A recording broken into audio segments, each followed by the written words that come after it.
Unajua ukichanganyikiwa hata wazazi wako wanakutenga. Tunaelewa vizuri. Kuna tajiri mmoja pale Katoro, tajiri mkubwa anaitwa Bwana Marase. Yule jamaa unaongelea fedha. Niliwahi kumzungumzia kwenye clip fulani hivi, nitembeaga sana hiyo clip na watu wengi wanamjua. Alikuwa ndo top Katoro pale. Jamaa alikuwa na fedha nyingi. Naongelea hela. Alikuwa na mali. Lakini tunazungumza sasa hivi. Yaani hakuna jicho linalomhurumia hata hilo. Ameshachanganyikiwa akili. Hoteli yake ile ilishakufa. Alikuwa na hoteli ambayo alikuwa anakuja kulala pale Rais Mkapa. Ilikuwa ni hoteli kama sio ya kwanza, ya pili. Kulikuwa na Reni Hotel ya Geita inakuja na hiyo. Alikuwa ni tajiri yule baba.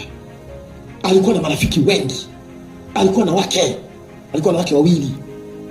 Mimi namfahamu kwa sababu hata watoto wake ni rafiki zangu. Walikuwa rafiki zangu jamaa. Alikuwa ni tajiri. Lakini tunavyozungumza leo ni chizi. Yaani hakuna hata mtu ambaye anaweza akatamani kukaa naye. Bwana Yesu asifiwe. Mke wake anasema watoto wake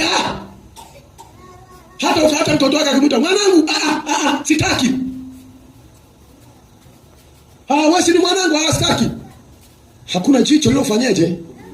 Lakini Mungu, au tunaposema pendo, ni ile hali ya kumtazama mtu ambaye dunia nzima imemkataa, watu wamemkataa, watu wamempenda, lakini wewe kitu kama kile unakithamini.